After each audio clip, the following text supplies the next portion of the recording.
Hi friends, welcome back to Ramya others trends. ಇವತ್ತಿನ healthy diet recipe chapati with ಹೀರೆಕಾಯಿ ಮತ್ತು ಉಳ್ಳಿ ಮೊಳಕೆ ಕರ್ರಿ ಮಸಾಲೆ ಗ್ರೇವಿ ಟೈಪು ಮಾಡ್ತಾಯಿದ್ದೀನಿ ನೋಡಿ. ಮೊದಲು ನಾನು ಇದಕ್ಕೋಸ್ಕರ ಕಾಂಬಿನೇಷನ್ನಿಗೆ ಚಪಾತಿ ಅಲ್ವಾ ಮಾಡ್ತಿರೋದು, ಹಂಗಾಗಿ ಚಪಾತಿ ಹಿಟ್ಟನ್ನು ಕಲಿಸ್ಕೊತಾ ಇದ್ದೀನಿ.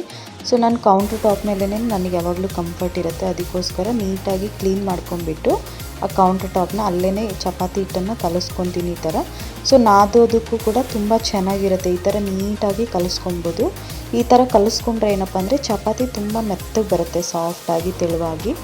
ಸೊ ಈಗ ನೋಡಿ ಸಾಂಬಾರಿಗೆ ಬೇಕಾಗಿರುವಂತಹದ್ದು ರೆಡಿ ಮಾಡ್ಕೊತಾ ಇದ್ದೀನಿ. ಮಸಾಲೆಗೋಸ್ಕರ ಸ್ವಲ್ಪ ಒಣಕೊಬ್ಬರಿ, ಹಾಗೆ ಕಡಲೆ ಬೀಜ ಹುರಿದಿರೋದು, ಒಂದು 4 ಒಣಮೆಣ್ಸಿನ್ಕಾಯಿ, ಒಂದು 7ರಿಂದ 8 ಬೆಳ್ಳುಳ್ಳಿ ರೆಂಬೆಗಳು, ಅದಾದ ನಂತರ ಸ್ವಲ್ಪ ಧನಿಯಾ ಪೌಡರು ಮತ್ತು ಮೊಳಕೆಗೆ ಸಹ ಎತ್ತಿಟ್ಕೊಂಡಿದ್ದೀನಿ ನೋಡಿ. ಸ್ವಲ್ಪ ಚಕ್ಕೆ, 1 ಅಥವಾ 2 ಲವಂಗ ಮತ್ತು ಒಂದು ಅರ್ಧದಷ್ಟು ಟೊಮೊಟೊ ಹಾಕ್ಕೊಂಡಿದ್ದೀನಿ. ಕೊನೆಯದಾಗಿ ಸ್ವಲ್ಪ ಕೊತ್ತಂಬರಿ. ಇದಿಷ್ಟನ್ನು ಕೂಡ ನಾವು ಮಿಕ್ಸಿಗೆ ಹಾಕ್ಕೊಬೇಕಾಗುತ್ತೆ. ಸೊ ಮಸಾಲೆಗೋಸ್ಕರ ಇಷ್ಟೇ ಪ್ರಿಪೇರ್ ಮಾಡ್ಕೊಬೇಕು. ಕೆಲವರು ಫ್ರೈ ಮಾಡ್ಕೊತಾರೆ, ಫ್ರೈ ಮಾಡ್ಕೊತೀವಿ ಅಂತಂದರೆ ಫ್ರೈ ಕೂಡ ಮಾಡ್ಕೊಬೋದು. ಸೊ ಕುಕ್ಕರಿಗೆ ಹಾಕಿ ವಿಷಲ್ ಹಾಕೋದ್ರಿಂದ ಫ್ರೈ ಮಾಡ್ಕೊಳ್ಳೋ ಅವಶ್ಯಕತೆ ಇಲ್ಲ ಮಸಾಲ ಐಟಮ್ಸು. ಓನ್ಲಿ ಕಡಲೆ ಬೀಜ ಅಷ್ಟನ್ನೇ ಹುರ್ಕೊಬೇಕಾಗುತ್ತೆ. ಅದಾದ ನಂತರ ನಾನು ಎಳೆ ಹೀರೆಕಾಯಿ ಆಗಿರೋದ್ರಿಂದ ಒಳಗಡೆದೇನು ನನ್ನ ಬೀಜ ಏನೂ ಇಲ್ಲ, ಹಂಗಾಗಿ ತೆಗೀತಿಲ್ಲ. ಈ ಥರ ರೌಂಡ್ ಶೇಪಲ್ಲಿ ಕಟ್ ಮಾಡ್ಕೊಂಬಿಟ್ಟು ಒಳಗಡೆ ಲೈಟಾಗಿ ಸ್ವಲ್ಪ ನಾವು ಚಾಕು ತೊಗೊಂಬಿಟ್ಟು ಸ್ವಲ್ಪ ಮಸಾಲೆ ಒಳಗಡೆ ಹೋಗೋದಕ್ಕೋಸ್ಕರ ಸ್ವಲ್ಪ ಪ್ಲೇಸ್ ಮಾಡಬೇಕಾಗುತ್ತೆ ಅಷ್ಟೇ. ಸ್ವಲ್ಪ ಹಿಂಗೆ ತೇವ್ದಂಗೆ ಪ್ಲೇಸ್ ಮಾಡಿಬಿಟ್ರೆ ಮಸಾಲೆ ಕೂಡ ಹೀರ್ಕೊಳ್ಳುತ್ತೆ. ಅದಾದ ನಂತರ ಈಗ ಕುಕ್ಕರ್ ಇಟ್ಕೊಂಡ್ಬಿಟ್ಟು ಒಗ್ಗರಣೆಗೋಸ್ಕರ ಒಂದು 4ರಿಂದ 5 ಟೇಬಲ್ ಸ್ಪೂನಷ್ಟು ಆಯಿಲು, ಸಾಸಿವೆ, ಜೀರಿಗೆ, ಈರುಳ್ಳಿ ಮತ್ತು ಒಣಮೆಣ್ಸಿನ್ಕಾಯಿ ಹಾಕ್ಕೊಂಬಿಟ್ಟು, ಅದಾದ ನಂತರ ಟೊಮೆಟೊ ಕೂಡ ಹಾಕ್ಕೊಂಬಿಟ್ಟು ಸ್ವಲ್ಪ ಹಸಿ ಸ್ಮೆಲ್ ಹೋಗೋವರೆಗೂ ಕೂಡ ಫ್ರೈ ಮಾಡ್ಕೊಬೇಕು. ಈ ಥರ ನೋಡಿ ಸ್ವಲ್ಪ ಒಗ್ಗರಣೆ ಬ್ರೌನಿಷಾಗಿ ಹಾಕಬೇಕು. ಟೊಮೊಟೊ ಕೂಡ ಹುರಿದಿದೆ ಅಂತ ಗೊತ್ತಾದಮೇಲೆ ನಾವು ಹುಳಿ ಮೊಳಕೆ ಕಾಳನ್ನ ಹಾಕ್ತಾಯಿದ್ದೀನಿ ನಾನು. ಹುಳಿ ಮೊಳಕೆ ಕಾಳನ್ನ ಕೂಡ ಹಾಕ್ಬಿಟ್ಟು ಲೈಟಾಗಿ ಸ್ವಲ್ಪ ಈ ಥರ ಫ್ರೈ ಮಾಡಬೇಕು. ಅದು ಕೂಡ ಹಸಿ ಸ್ಮೆಲ್ ಹೋದ ನಂತರ ನಾವು ಮೊದಲೇ ಕಟ್ ಮಾಡಿಟ್ಕೊಂಡಿರ್ತಕ್ಕಂಥ ಹೀರೆಕಾಯಿನ ನಾನು ಹಾಕ್ತಾಯಿದ್ದೀನಿ. ಹೀರೆಕಾಯಿ ಹಾಕಿದ ನಂತರ ಸ್ವಲ್ಪ ರುಚಿಗೆ ತಕ್ಕಷ್ಟು ಉಪ್ಪನ್ನು ನೋಡ್ಕೊಂಡ್ಬಿಟ್ಟು ಹಾಕ್ಕೊಂಡು ಕಲಿಸ್ಕೊಬೇಕು ನೀಟಾಗಿ. ಹೀರೆಕಾಯಿ ಕೂಡ ಸ್ವಲ್ಪ ಲೈಟಾಗಿ ನಮಗೆ ಹಸಿ ಸ್ಮೆಲ್ ಹೋಗೋವರೆಗೂ ಕೂಡ ಎಣ್ಣೆಯಲ್ಲೇ ಫ್ರೈ ಮಾಡ್ಕೊಬೇಕಾಗುತ್ತೆ. ಸೊ ಅಲ್ಲಿವರೆಗೂ ಕೂಡ ಕಲಿಸ್ತಾ ಇರಿ ಈ ಥರ. ಅದಾದ ನಂತರ ಒಂದು ಅರ್ಧ ಟೇಬಲ್ ಸ್ಪೂನಷ್ಟು ಅರಿಶಿನ ಪುಡಿ ಹಾಕ್ಕೊಬೇಕು.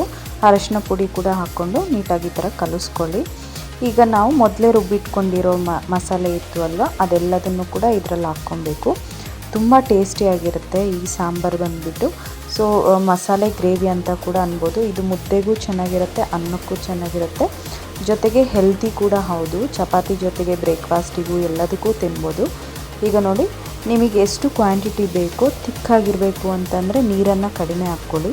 ನಾನು ಮೀಡಿಯಮ್ ಥಿಕ್ನೆಸ್ ಇರಲಿ ಅಂತೇಳ್ಬಿಟ್ಟು, ಅಂದರೆ ಚಪಾತಿಗೂ ಮುದ್ದೆಗೂ ಎರಡಕ್ಕೂ ಕೂಡ ಬರಲಿ ಅನ್ನೋ ಇಂಟೆನ್ಷನಿಂದ ನೀರನ್ನು ಸ್ವಲ್ಪ ಹಾಕ್ಕೊಂಡಿದ್ದೀನಿ.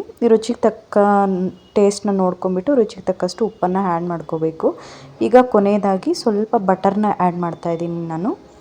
ಸ್ವಲ್ಪ ಬಟರ್ನ ಆ್ಯಡ್ ಮಾಡಿಬಿಟ್ಟು ವಿಷಲ್ ಬರೋವರೆಗೂ 3 ವಿಷಲ್ ಬರೆಸ್ಬೇಕಾಗುತ್ತೆ ನೋಡಿ. ಕುಕ್ಕರ್ ಕ್ಲೋಸ್ ಮಾಡಿಬಿಟ್ಟು 3 ವಿಷಲ್ ಬರೆಸ್ಬೇಕು.